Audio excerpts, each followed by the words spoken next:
Hi, I'm Vivian the Knitter. And I'm Emily the Other Knitter, and this is the Keep Calm and Carry Yarn podcast.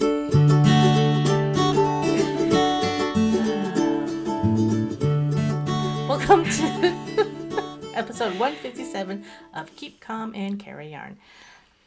This is a knitting and crochet podcast brought to you by me, Vivian, and my daughters, and we're recording from Michigan. Thank you so much for joining us, whether you're listening on a podcast app or watching us on YouTube. This is take 2. We had some technical difficulties. We did. Oh. Wait. What? I didn't know that you could do that on the... Is it recording that way too? Okay, well, if it... Oh. I don't know, but my screen just balloons just went up and confetti. So I'm not sure.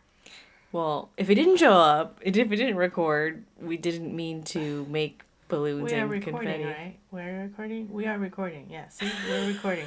Okay. Oh my gosh. So anyway, we had to redo. We had to basically scrap our whole episode and start over. But we have to had to do it a different way. So anyway, it's just all technical stuff, but we're here, and it's the middle of the night. It's almost 10 o'clock. It's not. Baby's asleep. I feel a little disheveled. I tried to fix my hair. I didn't even put on some more lipstick. I just whatever makeup I put on this morning. It's just, and I wiped most of it off. Well, anyway. I was lying in bed with my son, trying to get him to go to sleep for 45 minutes. So I was feeling a little crazy. My hair was just doing something weird. And anyway, we're here. We're here, and let's jump right into our whips. All right, go first. I'll go first. Okay. I have and I actually put it in the notes this time. I started a cowl. I have a hat pattern called the Cold Hearts Hat by Caitlin Hunter. She also has a cowl version of this pattern, but the chart is pretty much very similar. So I'm just using the hat pattern and making it into a cowl. And so here is a picture of the pattern page. And it's just a color work hat with a heart motif. It's that's growing out of a stem, it looks like a flower. A flower, but instead of a flower, it's heart. Yeah. So anyway, I am using some special yarn that I got years ago. This is, I got this from the New Hampshire Sheep and Wool. Probably 2018, but this is the card that I got with the yarn. It's 87% alpaca and my face. Oh, there we go. Covering your face, okay. No, and so it can focus on that. 13% cashmere, and it's a DK weight. So so this is a very soft yarn and very squishy, and I'm pairing it with yarn, also deep stash yarn, the blue, so that the yarn that I got from New Hampshire Sheep and Wool is the white natural color. It looks very gray in the screen though. And then the navy blue color is Mirasol Tuhu, which is 50% baby llama, 40%. It says fine merino wool and 10% Angora. That 10 does look like a 70. It does. The first time we recorded this, I said 70%, and we're the math. That didn't make sense. But yeah, so it's so soft and squishy. It is very soft and nice. Yeah, it's beautiful. So I love it. So this is definitely not charity knitting. I'm definitely keeping this. It looks good on the screen, at least the color work. Yeah. I did start it twice, because the first time I knit it, instead of using, so right now this is the current version. The blue is the main color, and the natural color is is the contrast color. Yeah, and so I the started flowers it are the opposite, where the white was the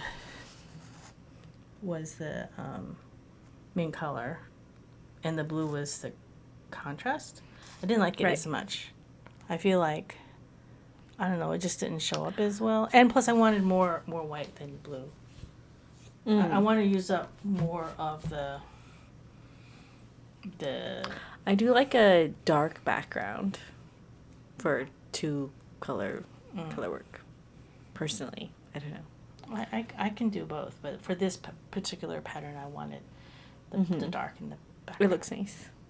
Yeah, I'm happy with it. That's the only whip I have because... Babysitting? Yeah, and I finished what I started last time. And we haven't had a lot of time between this recording and the last. No, because this one is early, the other one was late. Yes. But it's not actually going to be early. We're just recording it early. Right, because we are traveling. And we're going to Boston in 3 days. 3 days. Yeah. What day is it? It's Monday. It's been a long day. Okay. You only have one whip, right? No, I have 3. You have 3 whips? Yes. Okay, I've already forgotten. After recording this morning. Well, one is my bandana, which, again, I'm just mentioning you didn't really because... talk about it. I know, but I just wanted to mention it because I did work on it. I'll pull it out this time, now that we're a little more relaxed, because it's nighttime and everybody's hibernating. I mean, I don't know how much I had done the first time, but... Doesn't look like it much. I did like a few rows. That's really that. I feel like what size needles are you using? It's not super tiny. No, they're like size 2s, I think. Yeah. I mean, it's just like, because this has just been my on-the-go project, and sometimes I don't pick it up as my on-the-go project. Instead of purse socks, you've got purse bandana. But this was, again, the Copacy yarn that I used for the blouse that I made. That was my FO last time. So it'll be that like was a nice the surprise FO. Yes, so it'll match my top when I want to be matchy that day. Not that I need more headscarves, because obviously I have so many. I just got this one.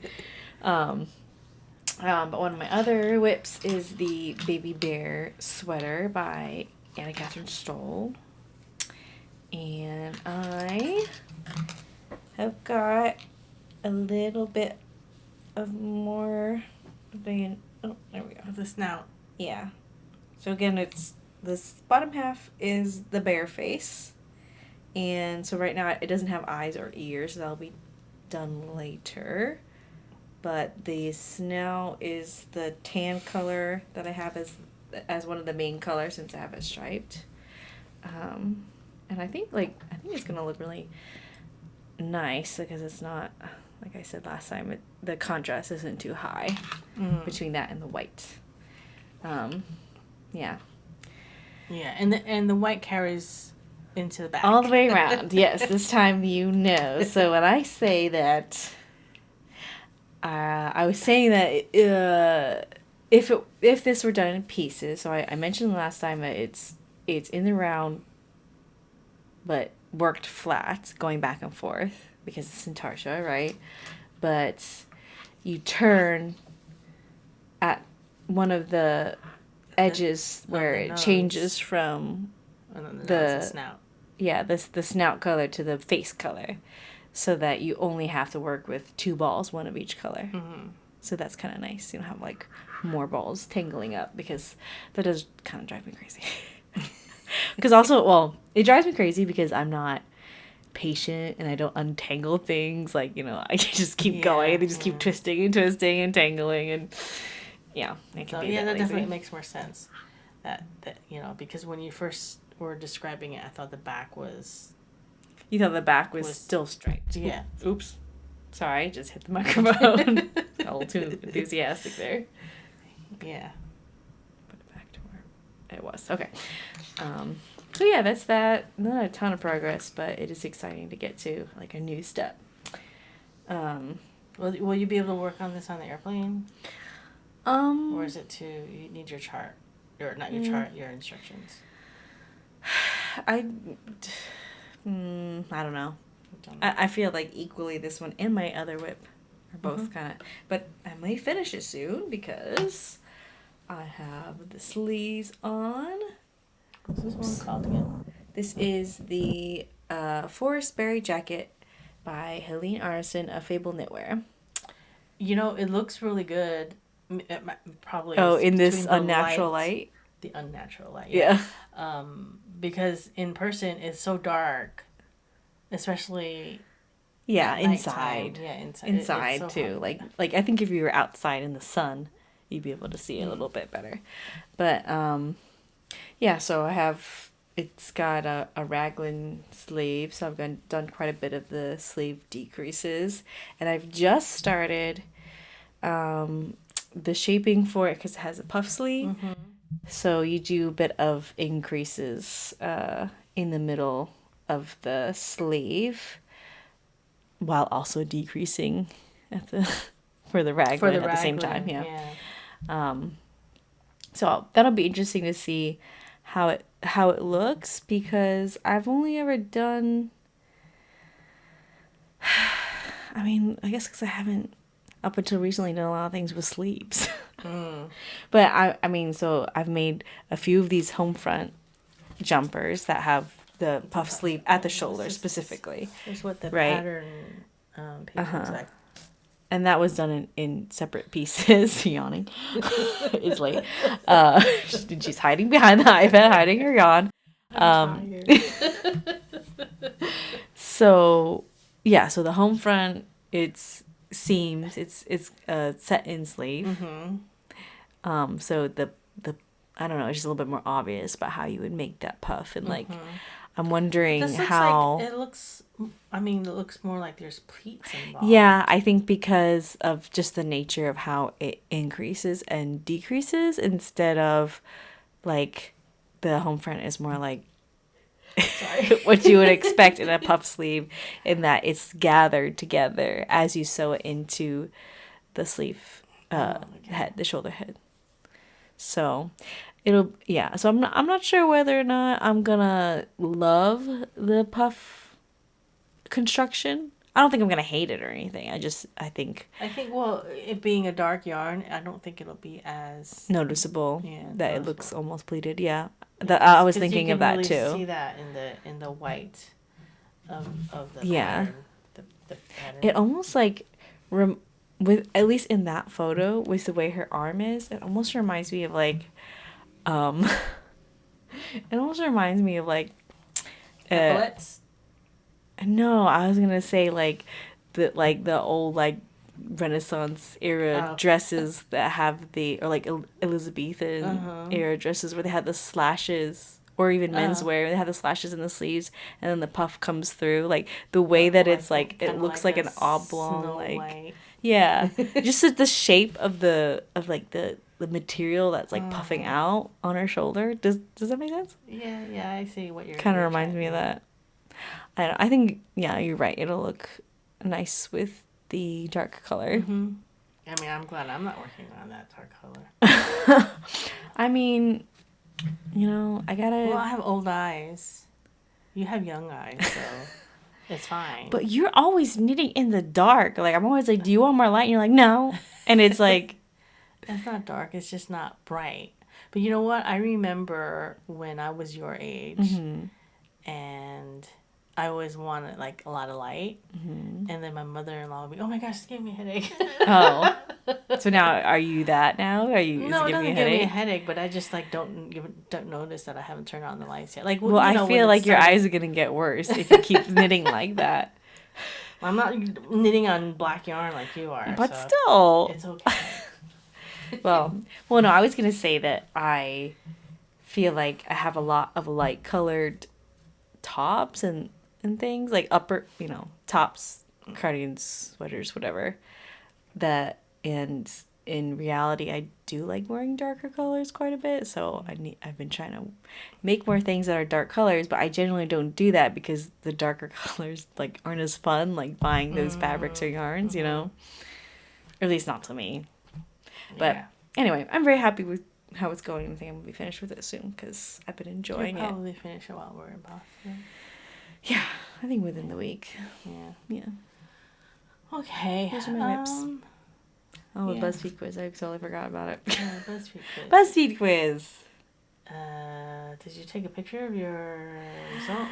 I don't think I did. I don't think I even have it up on my phone anymore because I forgot about it. But you can start reading it as I open it back up. The name of the quiz is I'll give you $300,000 to open your dream cafe and tell you which season you embody based on your choices. And I got spring. It says you are sweet and lively like a flower field in spring. You rock pastel colors and flowy clothing. Nothing beats a picnic in the park or visiting your favorite flower shop. You believe in fresh starts and see the beauty in everything. And I got some... hang on. Why is it not popping up? You must have missed something. I think I missed one, yeah. The colors? There you go. There we go. I got autumn. You are moody and undoubtedly the coolest person on the block. Totally. You love fall colors. True. Spooky movies. True. And spicy scents. True. Sweaters. Yes. Boots. Yes. And dark lips. Yes. Are your go-to. You definitely like moody colors. I do. Yeah. And I love fall. You do. I love autumn. And yeah, I picked this quiz because you can't wait until fall. Seasons, I'm just so excited about having seasons and not being summer basically all year long, and then like 1 week where it dips down to the 40s at night. For one night, yeah. Okay, let's take the quiz. The first question says, so you want to open a cafe? Well, you better start with a location, and you have 4 choices. Mm-hmm. A cute renovated cottage, beachside, corner of a moody street downtown, and back of an old library. I chose corner of a moody street downtown. And I picked a cute renovated cottage because, I mean, that's why I got the cute spring, right? This is stupid, but I feel like it should be corner of a moody downtown street, not a moody street downtown. I don't know. It sounds dumber that way. Is that weird? I don't know. Didn't really give it that much thought. Okay. Anyway. Okay. Second question. That's going to look amazing. What will be a special feature in your cafe? Fireplace, flower shop, a great view, or bookstore. I said bookstore. I said a great view. I am looking forward to getting to shop at independent bookstores up here because where I lived, there was like 0. That's because people in Florida don't like to read. Well, there was one that opened like a couple of years ago at most, not far from me, but it's like a romance only bookstore. Oh. Which funny. I feel like I've been seeing some of shops like that opening up lately, which I don't know. We went to one in Edinburgh in June. I mean, I guess there in June? No, I wasn't there in April. I wouldn't feel a type of way about it if like where I lived had bookstores. Like it's like the only one other than Barnes and Noble. But there's like one, you know. So anyway. Okay. Third question. There's plenty here. Let's discuss the type of beverages you want to serve. Number 1 is assortment of specialty teas served in fine china teapots. Number 2 is cappuccinos and hot chocolates with foam art and marshmallows on the side. It's very wordy. Number 3 is chai, caramel, and pumpkin spice lattes. And number 4 is fruity mocktails and iced matchas. Yeah, I didn't think you were actually going to read through all of those. I'm not. Well, I picked the cappuccinos and hot chocolates. And I picked assortment of specialty teas, which is funny because you're the one that drinks tea. I'm the one that likes to drink coffee. Well, I do like coffee. I like feel like I've kind of moved away from like filter coffee and I like espresso drinks more, but I don't make that at home. So like if I go out, I'll get a latte.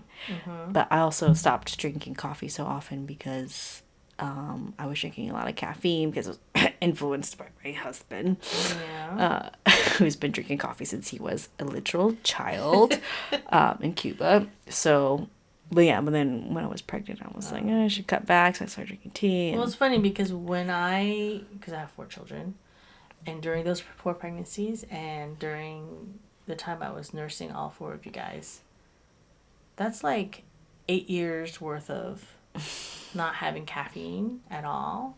So I was so sensitive to caffeine, I couldn't even drink a Coke at 2 o'clock. It would keep me up. Yeah. Yeah. Do you remember those days? I do. Yeah. So you're still a little sensitive to it, but yeah, but not like that. Not nearly as bad. Not yeah. like that. For sure. I can drink a Probably cup of couldn't coffee. even eat dark chocolate late at night.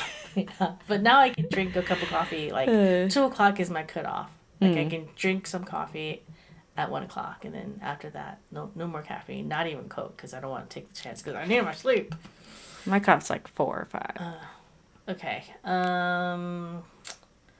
All that's left is to pick a name. We skipped a bunch. We don't need to go through all of them.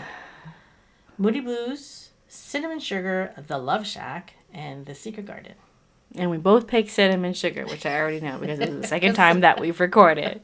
But I thought you were going to pick The Secret Garden. Yeah, I thought about it, but I thought that sounded kind of weird for a cafe. What if it was Secret Garden Cafe? Maybe. Well, none of these say cafe either. Yeah, that's true. But I love my cinnamon sugar. Yes, me too. Okay, that's our BuzzFeed. Let's move on to FOs because we both have a bunch. A few. Yeah. Well, I have 2. A couple. I have a couple each. My Aal Ower Toorie. I know I'm not saying that right, but by the Don't ask me. Shetland Guild of Knitters, Spinners, Weavers. Did I say spinners and dyers? You're looking down, and for a second, notes. I thought you were looking at notes, and I just looked down. I was like, "There's nothing down there." Yeah, my notes got closed. But anyway, it's the Shetland woolly cat, and I finished that, and I forgot to talk about it last time. Yes, the last time we recorded, not the last time. Not this morning that we recorded, right? The last time when we recorded the last episode. Right. So here it is. It's all done, Yay. and Allison has already claimed it. Well, she claimed it before I was even done with it. And it's so big. It is a little. But I large. feel like that's just kind of my. That's what happens when I make hats. They usually. It's not just large. It's like a little bit bucket shaped. No, but that's just the shape of these hats. Yeah, I know. I'm not saying that it's your fault, but I'm saying because it's large, it's probably highlighting. It looks even worse when you do that. But I feel like it needs a pom-pom or something to weigh it down so it can be slouchy. Yeah, I have to ask Allison if she wants a pom-pom. Though it would be kind of a shame to cover. The top is so pretty. I know. I love the. It looks like a big starburst. Yeah. That's why I don't have pom-poms a lot on a lot of these types of hats. Tassel. I can do a tassel, and then maybe that'll even. It's very pretty. I mean, I love the color work. Well, I had mentioned earlier that my Puri floors, it's even more pill shaped, and so I actually pinned it down. Right. And then put a tassel on there. Because, the tassel wasn't doing it. Wasn't doing its job. You needed, to put a weight at the end of it. Or something. But yeah, I'm very pleased with it. I have enough yarn left over to make another hat, but the brim would have to be a different color. Because that used up a lot of this purple color. Yeah. Could you... If you did another one, would you change anything as far as this to make it to try and size it down? Maybe skip. Well, I think I made this larger size. Oh, okay. I could make a smaller size, but I kind of like it roomy. Okay. And well, my hair is short now, but when I had longer, bigger hair, my hair was practically always in a knot, and so I needed room. True. In my hat for the knot. That's why I don't. I asked you for that a long time ago. That ponytail beanie. Oh yeah. The whole of the top, because I'm vain and I don't like looking like I have a weird shaped head. Yeah. Yeah, you actually wore that in Florida. Yeah, because, I just missed wearing hats. My second whip, not whip, F-O, I always do that, is my Boneyard Sweethearts by Stephanie Lotven. It is so cute. I feel like we didn't talk about this enough the first time we recorded it. It is adorable. So this is a color work hat with with skeletons on it. And there's an option of either ghosts or hearts. You did the hearts. I picked the hearts. I like the hearts. And I just really like the color, like this is like an indigo, I would say, right? The main color, and then the contrast is white. I think that it looks really cute because it's like Halloween-y, but not too Halloween-y. Like you could still wear it, not. I just realized that my next project is using the same yarn. Wait, your next project? The one that I was like fiddling with. Oh. Well, that's fine. It doesn't matter. I know it doesn't matter, but I was like, because I was pulling colors out, and then the first option I nixed. And then I grabbed another. I see. And it's with the same exact combination as well? No, I think, this is natural. The one that I picked, I think, is actually white. Well, it's really cute, and I think I'm going to need to use that pattern. You can do orange and black if you want. I don't know that...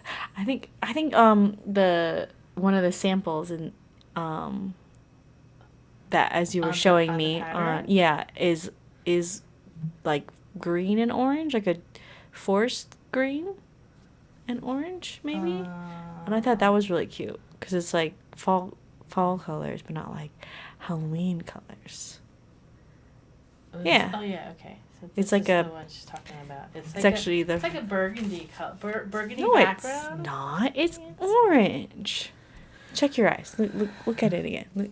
It's orange. It's like a burnt orange. Yeah. It's like a rust. And then white skeleton, and then foresty so green. These are the palm.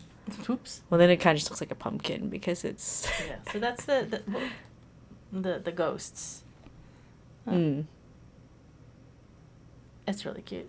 It's very, very cute. So yeah, it does look like a pumpkin, like that. Which isn't a bad thing. I mean. No, I'm not saying it's a bad thing. I'm just saying, especially with the way it's all gathered up top. Yeah. And if it's orange, it will look like a pumpkin. So cute. Okay, so that is... those are your FOs. Those are my two FOs. My two FOs are sewing FOs.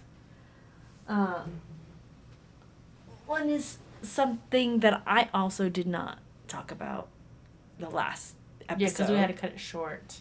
Right. Somebody... walked in on us. Yeah. My child.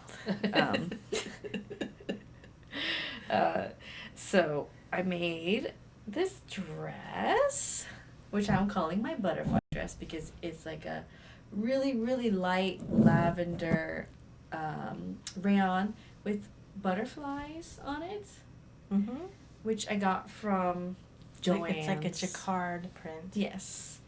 I got from Joann's, that was my first Joann's trip when they, started the closing. Yeah. Even though it wasn't super on sale, and as you said, it's not really my color palette. Yeah. But the fabric is just so pretty, and it looks almost gray in this light. I mean, it is a very, very light purple. It's barely purple, honestly. So, I mean, even in outside, sometimes it might look a bit grayish. But anyway, it's 100% rayon, which is not always easy to find anywhere. But yeah, so I found this photo of a blue dress that I think is probably an original 1930s dress, but I'm not 100% sure. And I wanted to kind of recreate it. So it's got a double flutter sleeve, which is the first time I've ever done one of those. There's a big bow in the middle. Okay, I was just wondering if it went all the way to the... Yeah, it does. Yeah. It's got a little pin tucks at the waist, a bias cut skirt, and then zigzag seam. Tier at the bottom. Can't really see it. Bring it closer to the... There you go. Which was a pain in the butt, but totally worth it. But yeah, this was the first successful bias cut dress that I've made, because I tried one other time and I was nowhere near being ready for that challenge at the time. And it's also self-drafted too. Yes, self-drafted pattern, which I was definitely winging a lot of it, because I don't, like, for example, it's a bias cut skirt, right? And that's only the second time I've done it, and the first time I used a pattern. And I did put in, I figure better to put in more positive ease, and then you can always, shrink it down versus the other way around. And I put, like, way too much positive ease in the hips when I didn't really think about, like, how much it was going to stretch, so I didn't really need positive ease. So, like, it looked ridiculous at first. Like, the hips were, like, and I don't really have hips, right? So it looked stupid. It was like I had hips from looking from the front, and then I would turn to the side, and it was just like... I'm sure it didn't look stupid. I'm sure. It didn't look great, so I was a little bit defeated for a while. Oh. But then because I had to I did French seams, and like it was just... I had already done a bit of hand sewing, and I was kind of want to tear all of that out. But I kind of I didn't fudge it, but I didn't completely tear everything out, But I'm very happy with it. I feel very pretty. Have you worn it out yet? I've worn it once to knitting. I was very overdressed, but I just wanted to wear it so it could be seen. And everyone could be like, I love your dress. And I can be like, thanks, I made it. But yeah, the only thing that I don't like is that I made the mistake of, so these pin tucks at the waist, it's one piece from under the bust down to where the zigzag is. And so all of that is bias cut, but I should have made it another piece under the bust, and then did the pin tucks there, and then made a seam for the skirt and start the bias cut below the pin tucks. Because you can't see it anyway. You can't tell that it's one piece. Right, but I was afraid that it would be too bulky with the pin tucks and a seam. So it ended up the waist was not snatched. It was just a little loose because it stretched out with the being on the bias, and I was like, it doesn't look very flattering. So what I ended up doing is, I can show it, is I just sewed in a bit of ribbon behind the pin tucks. I keep hitting the microphone, I'm sorry. To cover your face, because it keeps trying to focus on your face. So I just sewed in a bit of ribbon across the pin tucks so that it wouldn't stretch out so much. And that really works really well, but it does mean that the pin tucks are a little wavy, they don't sit as flat. But small price to pay for a nicely defined waist. Yes. And you learn something new. Yeah, it was a very big learning experience. That and all of the corners that I had to sew between the zigzag tier and then also under the bust. It comes up to a point, so difficult. But actually, I was explaining how I constructed this dress and what was hard about it to a friend who wants to learn how to sew. I did teach her the basics of sewing. My friend Dion. And I was showing it to her, and she was like, maybe I shouldn't learn how to sew. And I was like, no. This is a much more advanced, you know. Just don't start with that. This is, you have plenty of other things you can make that are super easy, I promise. I would never start with something like that.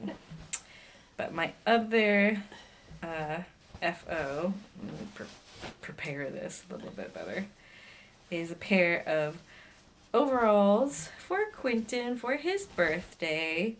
Last time I showed the airplane that I made, the stuffed airplane, And so to go with that is a pair of They're so cute.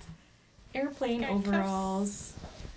Airplane overalls with red polka dots. Well, Yeah, actually, so it's blue blue fabric with little airplanes on it, and then a contrasting red with white Swiss dot on the straps and the pocket on the front, and then it could be cuffed with the red. And the blue plain fabric is actually bed sheets from Pottery Barn, which I bought off of Depop secondhand. I think I kind of overpaid for it because I thought it was going to be the fitted sheet and the flat sheet, but it was just the flat sheet. But that was my fault because I was looking at like a bunch of listings and I didn't, I was going back and forth and like I guess I didn't check that one specifically. But it's okay because I still paid less than I would have like paid for that amount of fabric. And I think, it was in very good condition. Like I didn't see any stains or any peeling or anything like that. So, but it is also fully reversible. So she made 2 pairs of trousers it's a 2-for-1 overalls. I mean, it's still like slightly less work than if it were what am I saying?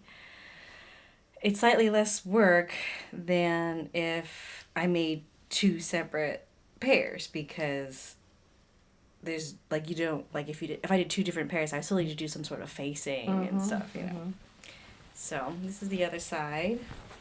So it's got the red dots. And instead of a pocket I just cut out one of the airplanes in a little oval and put that on like a little patch, and then it has the blue airplane, and then obviously you can cuff it the same as on the other side. I'm very happy with them. They're so cute.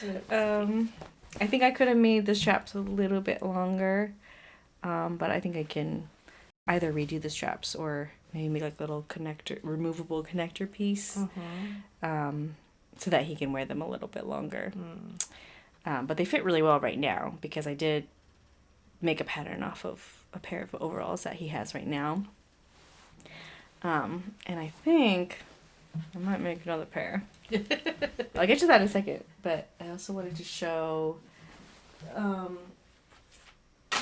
plans for, because there's still a lot of fabric left over, and so I'm hoping to do like a whole family outfit. So I want something, a top for me and then a top for my husband as well. You don't have that much time left. I know. I was going to work on it tonight, but...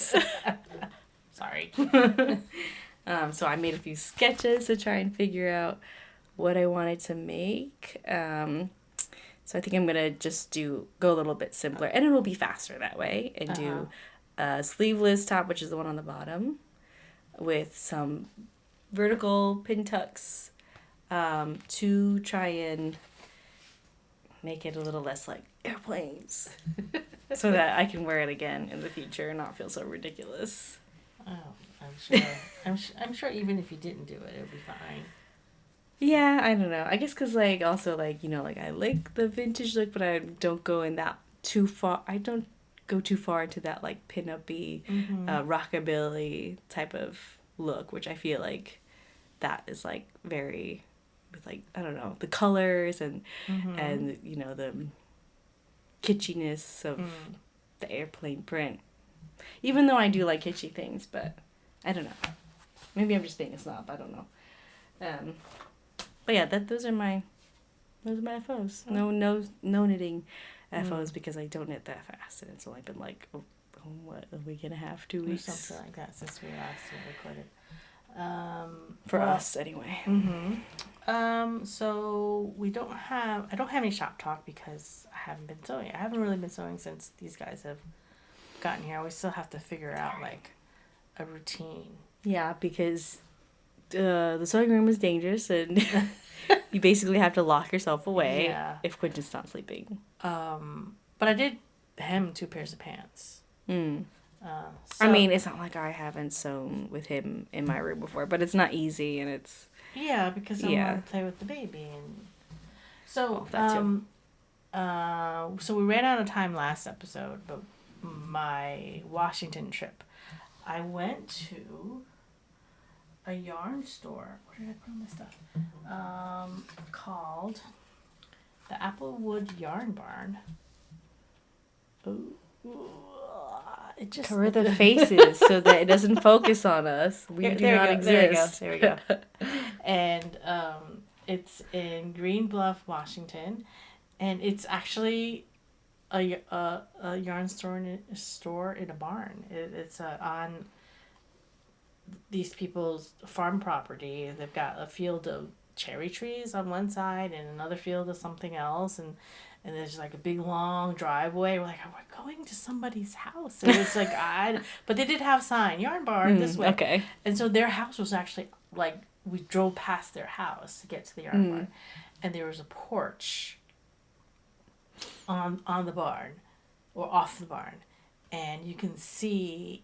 I mean, the view was spectacular. There were like hills. You can see down the valley, and so I did buy my souvenir yarn, which was specially dyed for the store, and it's all the colors of the fields and the hills. Hide the faces. Yeah. that it looks just like this. It just looks just like the yarn, the color of the yarn. So this yarn is called Polka Dot Sheep Fine Yarns, and it's dyed in, where did I say? Montana or something like that. Yeah, Whitefish, Montana, but it was specifically dyed for the yarn line. So that was the only thing I bought. Very pretty. There. Oh, I did get a project bag with their logo. Like I need any more project bags or whatever.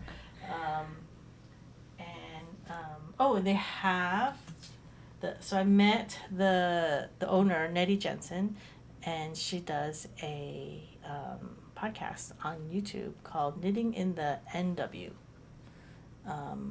So yeah, check it out. I've bookmarked it, but I haven't actually watched an episode yet. But I will do that. Just to maybe show one of any of our listeners, if they listen to hers as well, they should tell us. Yeah, tell us about it. So so that was that one of the outings, and then I did some shopping at my aunt's house. She gave me this big sack of yarn. Clarify. Shopping at your aunt's house. You're visiting your aunt, and she gave you stuff. She gave me stuff. So it was basically shopping in her closet because she had all this yarn that I brought back to New Jersey. Then I kept some for myself, and then I gave some to my nieces in New Jersey because it was like all these kooky colors. But she lived in Japan for about 20 years, so she has all these Japanese pattern books that have been translated to Chinese because she can't read Japanese, but she can read Chinese. So this one is a crochet book, and it has all these crochet. It's like like a stitch encyclopedia, and it's got one stitch in here that looks exactly like the stitch that I did in the. I don't remember what it's called. Don't ask me. The mermaidy looking the top from Morit. Issue 4. Whichever one that I did, the turquoise one. What was that one called? The Zani. So this is the same stitch. Where did it go? This on this side. This is the same stitch that I did. But it's a one color. It looks still so different in just one color. Like I was saying, I wouldn't have recognized it in one color. I only recognized it because of the chart. The chart's exactly the same. Like, and crochet charts to me look like some sort of alien language. I don't know what that is. Now I can read it now. But before, when I first started looking at the charts, I just could not. You're like, what the hell?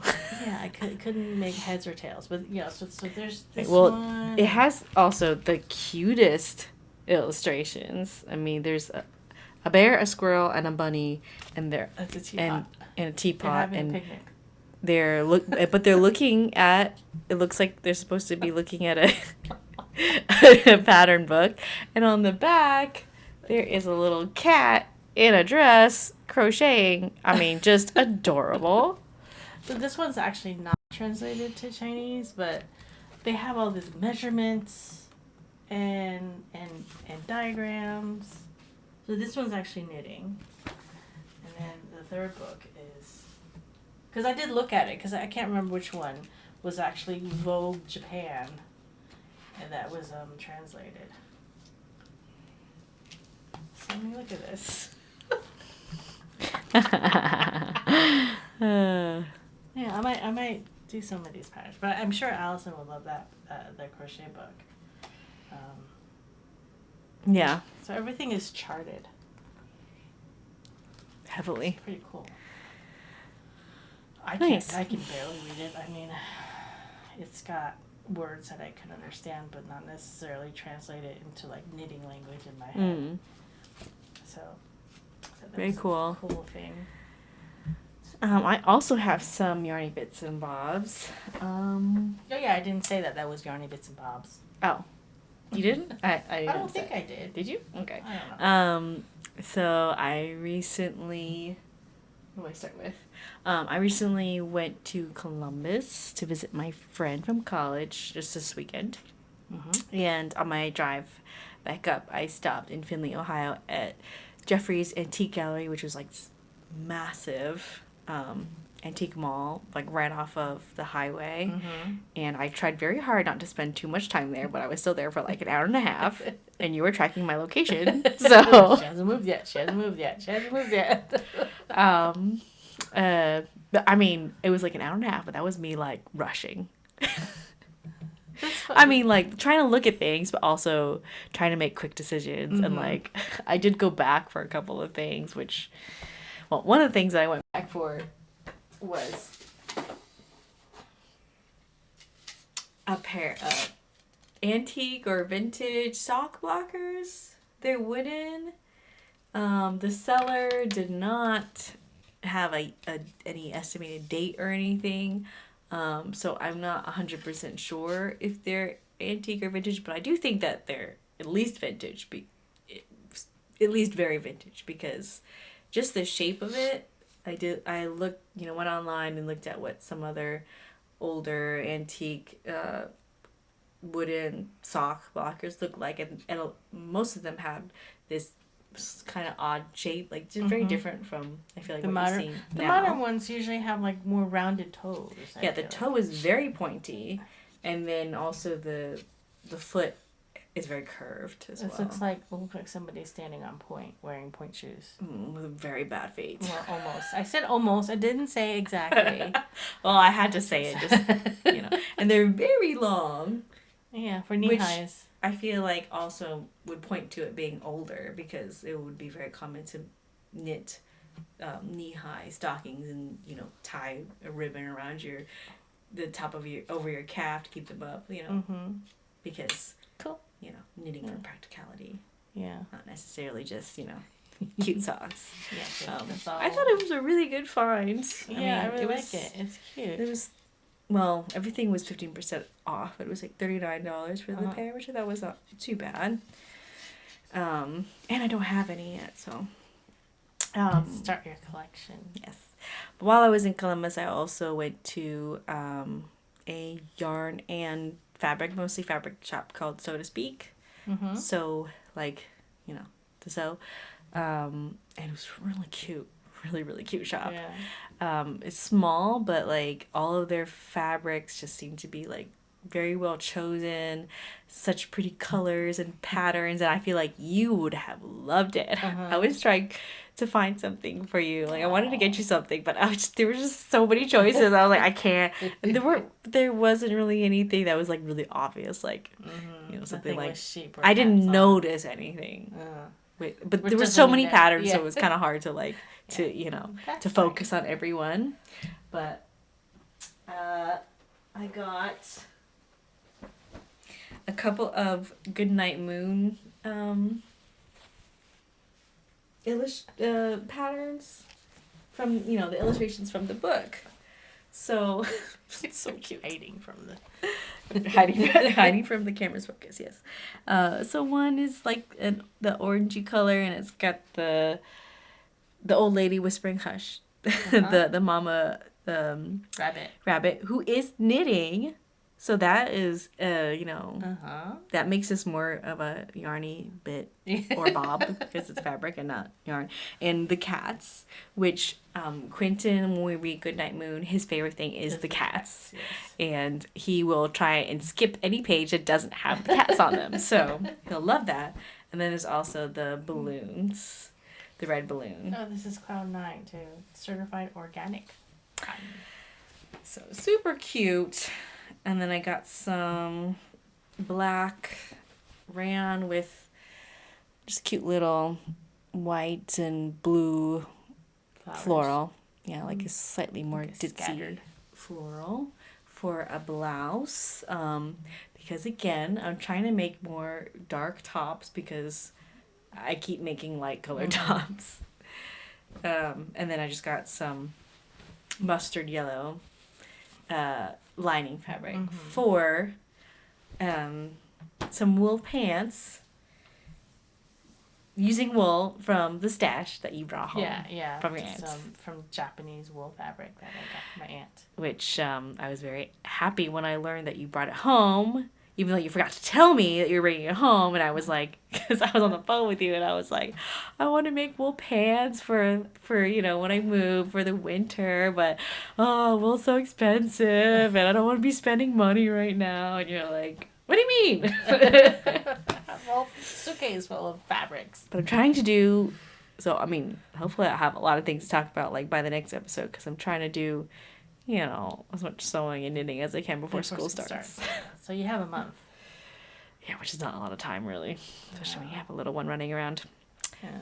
And I just have one more little thing, which is when we went to Scrap, which is the local creative reuse store, I just picked up a knitting book from apparently 2006, even though it looks very 80s, 90s, XRX book, Kids, A Knitter's Dozen. But I really picked it up. I mean, most of the patterns are extremely simple. Mostly very just boxy. stockinette. Yeah. Yeah, very boxy. But I didn't even notice. Like, I just looked at it because, like kid stuff and, it's like cheap or whatever. I don't even notice it is the cover design. Is a cardigan with either gloves or mittens as the pockets on the front, which I thought was just so cute. I mean, this book actually has a lot of really I like the concepts in this book. Here's with the mittens, and it's got bunnies on the mitten pockets, which Madeline thought was a little random, but Quentin is our year the rabbit baby, so I was like, oh, bunnies. But it also has like this sweater with these like interchangeable graphics, which is, it's just a very simple concept, just a plain sweater, and then just like different charts for little panels that button on the front. But I love the spirit of it. And then there's also, I don't need to go to it, but there's a pair of socks. I think they call them treasure socks, and it's just socks with like a little pocket on it, which I think a little kid would love. Like, I mean, me as a little kid, I would love that. So I think the spirit of the designs is very cute. It is very cute. Yeah. I think that's it. That's it. Okay. Yeah. It's time for our spiel. I get to do the spiel. Spiel away. Okay. The show notes for this episode and every episode can be found on our website, kcacypodcast.wordpress.com. You can find us on Instagram, also at kcacypodcast. My personal Instagram is upstate_viv, and Emily's is Emmerdale Crafts. You can also join us on Ravelry. Just search for Keep Calm and Carry Yarn podcast in the groups tab. You can like, comment, rate, review, subscribe, and favorite on YouTube or wherever else you listen to podcasts. So thank you for listening. And remember to keep calm and carry yarn. Bye.